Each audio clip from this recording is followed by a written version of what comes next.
Welcome to Imperator Rome Dev Diary 2 on the 4th of June.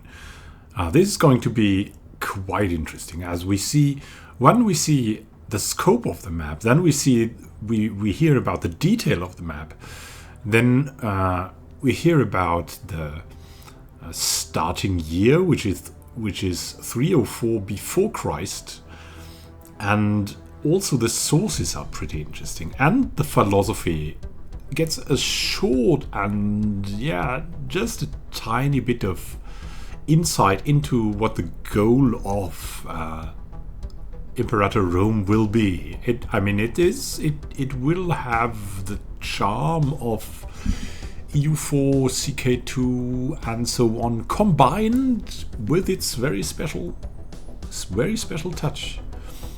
So let's talk about it. It's pretty interesting, and you can, if you want, you can look up all of Wikipedia about this. First, the most important thing is we're going to have tons and tons of different areas. So this is about, like, this first screenshot here is about Sicily. We'll go into that further very quickly. But let's see what Johan writes. Yeah, EU2 had 2 provinces for Sicily. CK2 5, EU4 3. Hearts of Iron 4 has 9, and in Imperator Rome, Sicily has 23 cities, which were provinces in previous games, and 4 impassable mountain range areas, which are, of course, there in Sicily, and this creates a much more interesting military campaign and also more variety in your peacetime activities. So, if you want, you can play only Sicily. I mean, it's a giant area already. It's about that screenshot. We still have the menu we have already discussed. Then we have, if you look closer, of course, we have the armies here. That's quite interesting to see with the different flags. That looks quite similar from the models and the flags to the old EU Rome, which is not bad. Let's look at the graphics a bit. Graphics are okay, nothing too special yet. Then we have these little things here. They could be fortresses, they could be cities, we don't know. Then we have the rivers. You can clearly see where the rivers are. They are not like the provinces or states have been made historically, which you can see here. Like, there's this tiny bit of river in that other province, which is a very large province area here. And if you would have made it like only game designish, then you would probably fit like a river here, but no river here to make it easy for you. But no, it's probably historically accurate, and there's a tiny bit of river here. So we can rely on them trying their hardest, and we'll see that later from the sources, to make it historically accurate as one can be if it's 304 before Christ, which is not a time where there's a lot of secure recorded history. So let's go through the regions we'll have here. Of course, we see the map here. The map goes like it's a little like this, the Crusader Kings 2 map today. It goes all the way to India and then stops, and it has, I mean, it's a little smaller. It doesn't have that upper part of Russia and stuff, but it has southern Scandinavia, and it has Africa, a little bit of Africa, northern Africa. So the Mare Nostrum is there, the Mediterranean. But there is far more of the world in the game than just that area. And also, not only the Roman Empire is the great behemoth. There are other big empires that we'll now hear about. So, actually the variety on the map is one of the major reasons behind the choice of the start date. A particularly interesting period in Roman history is the state of the successor kingdoms in the east. But these are like in detail in another dev diary, and certain territories down to their relevance with the Hellenistic world, like the Seleucids, like Anatolia and the eastern part of Anatolia, and further on that like, how would we say that Asia to the east until you hit like the Indian region. That is the Seleucids, and there were a lot of like smaller empires, not really small but smaller empires, also connected to Alexander the Great from the history of it.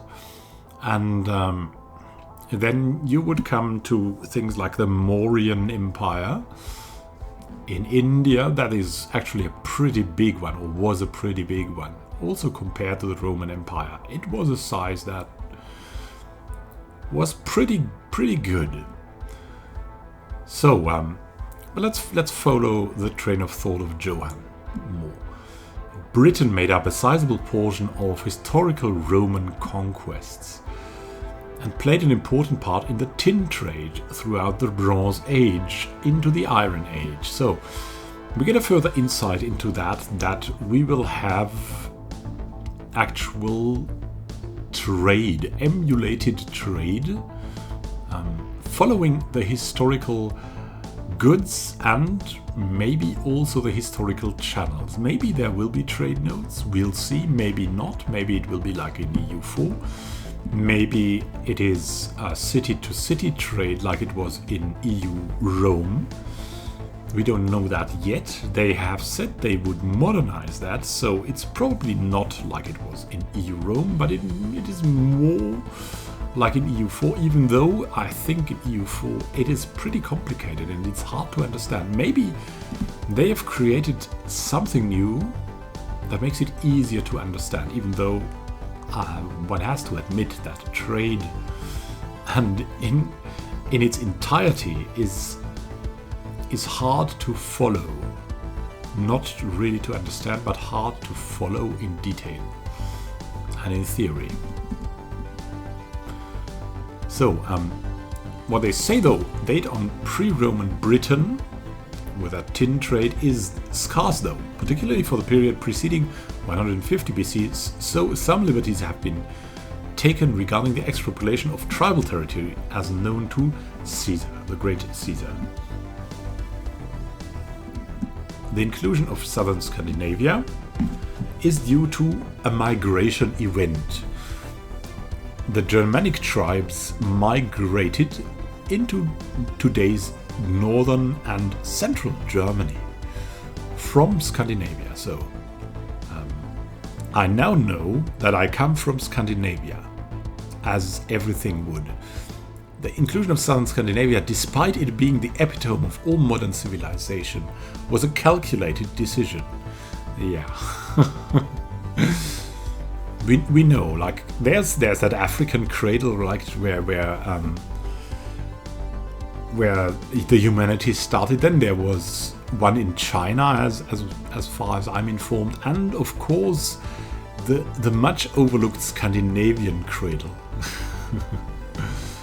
where my Neanderthal, our all Neanderthal ancestors came from, right? And actually created the spiritual foundation of modern day civilization. Now let's go back to reality, yes. So the displacement of the native inhabitants, about whom very little is known, and latterly some of the Celtic tribes, occurred over the course of the next several hundred years. So we're in amidst a migration phase, which is always quite interesting. And I mean, we're used to that, right? Everyone cries today, migration, migration, migration here, migration there. But the reality is we had a period without migration, or without a lot of migration, and that was very unusual. The usual thing was there was always some kind of migration going on.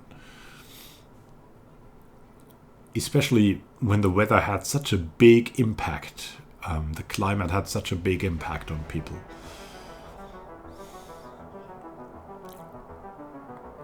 So then, from that region, and of course, Central Europe, Mare Nostrum, we come to the Ethiopian region and the Nile too.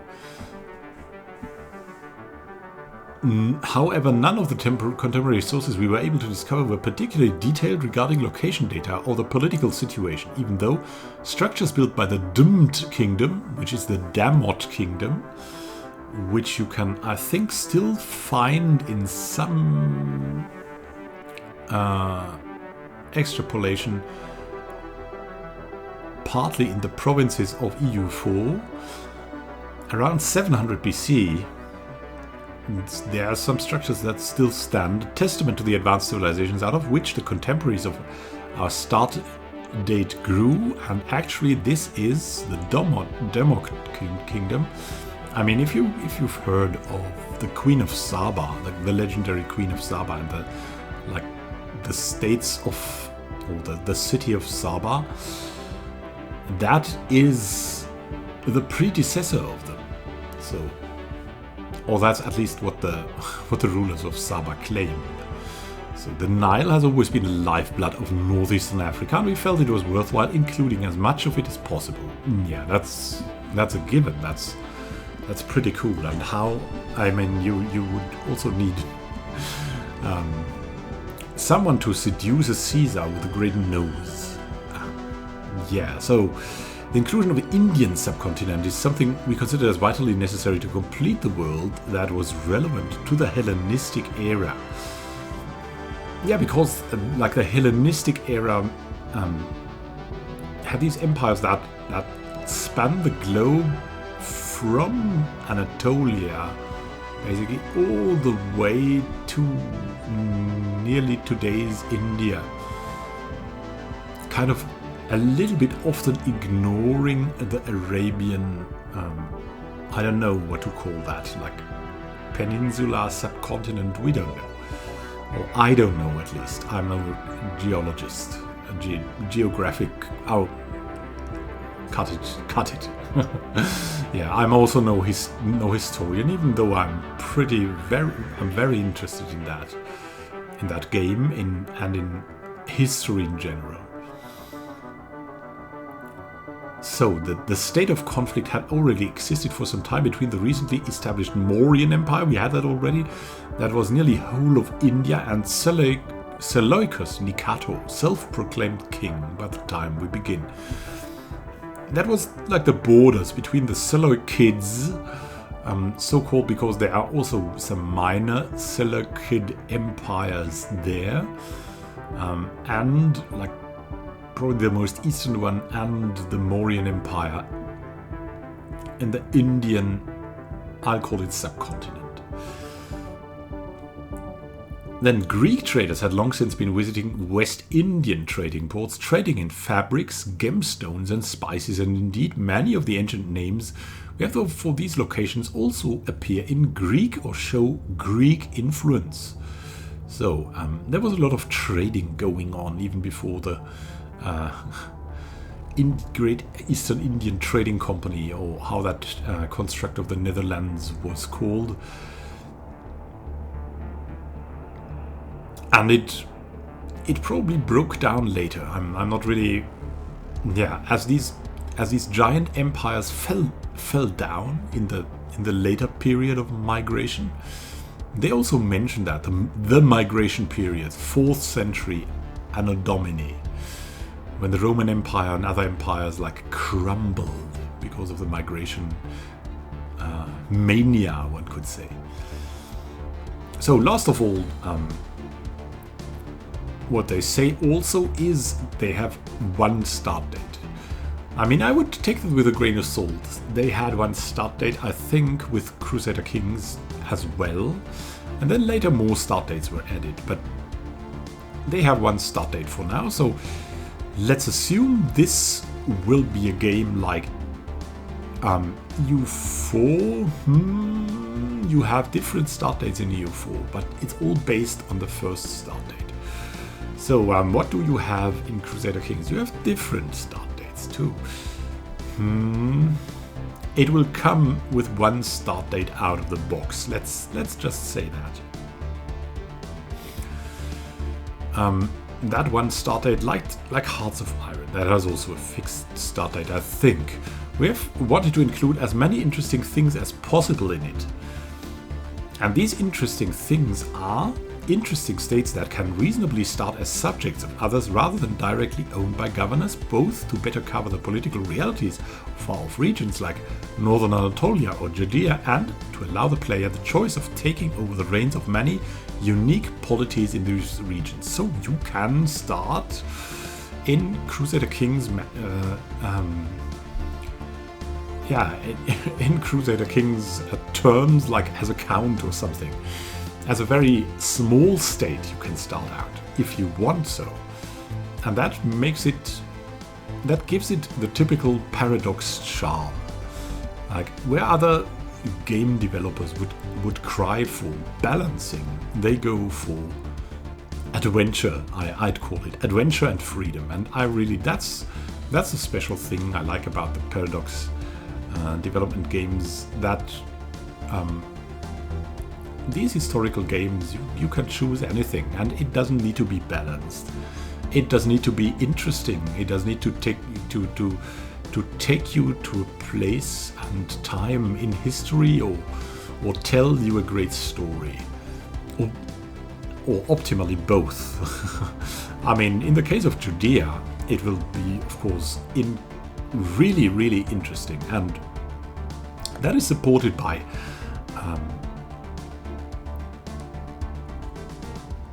the next part. Over the course of development, they have used a great number of sources, texts and maps in order to craft what they believe. An immersive living world which is as close to history as is possible. One invaluable reference tool for the Roman areas, which deserves special mention, is the Digital Atlas of the Roman Empire, compiled at Lund University using data from the Pelagius project. I've looked at these things. The Pelagius project is a great community-driven project about history. Everyone can work there, as I understand it. It's like some kind of Wikipedia, but it's a lot more strict and it's a lot more in-depth. So it's for really, you could join. I mean, you could join and work together with probably thousands of other historically interested people. It's one of these great new projects of not really crowdsourcing, but they're also making a buzz a little bit. So they will also have something. If you're into history, real serious, they are also like some conferences and call for papers and all kinds of things like that, combined with the freedom of online collaborations. Then among these, we have the Schwarzberger Historical Atlas of South Asia. That's a classic from 1978. The Atlas of Ancient Indian History from Habib and Habib. Then we have the Pelagius Project, of course. We have the Perseus Digital Library, also very interesting. You could look that up. And it's easily accessible online. I'd recommend to check in that if you really like these ancient texts. And the Pleiades Gazetteer about the Greek region and all the tiny and interesting historical places there. And maybe if you're meticulous enough, you will find Atlantis somewhere at the Pleiades Gazetteer, the Pleiades.org, I think, too. So we can rely on that. There's a really great map being made. To sum that up, there is a lot to do. There's a lot to choose from. You can play the Big Bad Wolf, that is Rome. You can play the Beast from the East, that is the Mauryan Empire, probably. You can play the people in between. Maybe you can play the Germanic tribes from southern Scandinavia and start migrating. I think there's the whole lot of freedom showing up for us, and I'm really looking forward to it. So does that inspire you as well? I think it's pretty cool. It's a dev diary that is very down to earth, but that's saying so much in so little words. It's pretty cool. It's pretty cool. I really like it. I like the way the dev diaries are presented, and it's not flashy. They show what they have, and maybe even a little less so. We'll be surprised what comes next. Next week, I think there will be one other, and let's see. Has he dropped a hint what the next one will be? I'm not sure. No, we'll be surprised what comes in the next dev diary, and there will probably be a teaser on Twitter. If you look out, then follow Johan on Twitter. He's pretty easy to find, and there will probably be a teaser in form of another image. Look at that image again.